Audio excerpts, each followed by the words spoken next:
বসে না, আমার এই 20 বছরে এক ওয়াক্ত নামাজ কাজা হয়ে গেছে, এই বিষয়টা আমি হুজুর মেনে নিতেই পারতেছি না। এটা হলো মুমিনের পরিচয়। একজন পাপাচারের নামাজ কাজা হয়ে গেছে, কেউ ভাই নামাজ পড়লো না, পড়ি নেই, কালকে পড়বো, কি হয়েছে? কালকে আবার জিজ্ঞাসা করছেন, নামাজ পড়লো না, পড়ি নাই, কালকে পড়বো।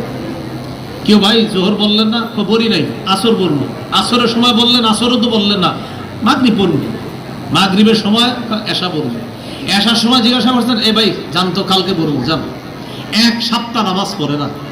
হঠাৎ বৃহস্পতিবারে বললেন, ভাই আপনার এই 7 দিন ধরে নামাজের কথা বলতেছি, বললেন না, এ জানতো কালকে জুমার নামাজ পড়বো, জান। কালকে জুমাও পড়ে নেন। তখন জিজ্ঞাসা করে, ভাই আপনি জুমার নামাজটাও বললেন না, আচ্ছা আগামী জুমায় পড়বো। অর্থাৎ তার কাছে নামাজ পড়া ছাড়া সমান। সে নামাজ মানে মাঝে মাঝে বন্ধুরা ধৈর্য ধৈর্য নিলে হয়তো যায়, কিন্তু নামাজ ছেড়ে দেওয়া, পড়া মানে এটা কোনো ব্যাপার না। ভাই নামাজ পড়ছেন, পড়ছি, কেন পড়ছি? মন চাইছে। পড়েন নাই কেন? মন চাইছি, পড়ি নেই, মানে কোনো ব্যাপার না, মাসি। আর একজন ইমানদারের কাছে এক ওয়াক্ত নামাজ মনে হবে যে এই দুনিয়াও যদি আমার ছুটে যায়, তো এক ওয়াক্ত নামাজ একজন ইমানদারের কাছে মনে হবে এই দুনিয়ার মধ্যে যা আছে এর চাইতে আরো বেশি দামি। এটা আব্দুল্লাহ ইবনে মাসউদ রাদিয়াল্লাহু তাআলা আনহু বলেন, ইমানদার গুনাহকে মনে করে পাহাড়ের মতো, পাপাচার বান্দা গুনাহকে মনে করে মাছির মতো। তাহলে বলেন তো, আজকে থেকে যে কোনো গুনাহকে আমরা কিসের মতো মনে করব? আল্লাহ তৌফিক দান করেন। এই গেল আজকে 4 নাম্বার কথা। 5 নাম্বার কথা, আমার এই 2টি আঙ্গুলের দিকে তাকান। আমি আপনাদের সামনে ঘোষণা করলাম, কারা কারা আগামী 24 ঘন্টায় 100 রাকাত নফল নামাজ পড়বেন। যদি পড়তে পারেন, প্রত্যেককে পুরস্কার হিসাবে একটি মোটর সাইকেল দেওয়া হবে। হয়তো অনেকেই হাত তুলবেন, বেশিরভাগই হাত তুলবেন, বা সবাই হাত তুলবেন। যারা মোটর সাইকেল চালাইতে পারেন তারা তো তুলবেনই, যারা পারেন না তারাও কেন, যে পুরস্কারটা পায়া বিক্রি করে দিব, হাত তুলবে সবাই। কারণ 24 ঘন্টায় 100 রাকাত নফল, এটা কোনো ব্যাপার না।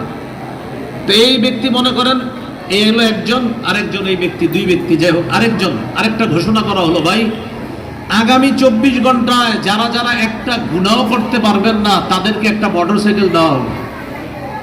এবার হাত উপরের দিকে উঠে না, না উঠতে গিয়ে আবার নেমে যায়। কয়েকজনের উঠছে, আবার নেমে যাচ্ছে। কেন? যাদের উঠছিল ওদের মনে পড়ে গেছে, আমি না সুদ খাই। যার উঠতে গেছিল তার মনে পড়ছে, আমি না জমির দালালি করে আগামীকালকে একজনের 6 লাখ খাবো।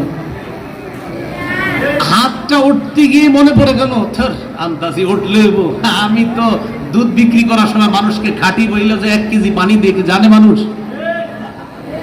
হাত উঠতে গিয়ে ওই ব্যক্তি চিন্তা করে, আমি যে আপেলটা ওজন করে বিক্রি করি আর যে চুপি চুপে পরিমাপে কমাই, মেশিনের মধ্যেও যে কমানোর নিয়ম আছে, এটা কি আর পাবলিক বুঝে? হাত উঠতে গিয়ে আর উঠে না। তাহলে বললাম 24 ঘন্টায় 100 রাকাত নফল নামাজ, মাশাআল্লাহ সংখ্যা অনেক। 24 ঘন্টা একটাও গুনাহ করবেন না, হাত উঠে না। এখান থেকে বোঝা গেল, এই হলো মনে করেন 24 ঘন্টায় নফল পড়বে 100, আর এ হলো গুনাহ করবে না। এখান থেকে বোঝা যায় 100 রাকাত নফলের চ্যালেঞ্জ দেওয়া সহজ, গুনাহ ছেড়ে দেওয়া কঠিন। কিন্তু নবীজি সাল্লাল্লাহু আলাইহি সাল্লাম বলেন, যেই ব্যক্তি ফরজ নামাজ পড়ে, ওয়াজিব নামাজ পড়ে, নফল নামাজ পড়ে, আবার কিছু নাফরমানি করে, আরেক ব্যক্তি ফরজ নামাজগুলা পড়ে, ওয়াজিব নামাজ পড়ে, কিন্তু নাফরমানি করে না, নফল নামাজ একটু কম পড়ে। আবার এক ব্যক্তি নফলও পড়ে, ফরজ, সুন্নত, ওয়াজিব সব পালন করে, আবার কিছু নাফরমানি করে।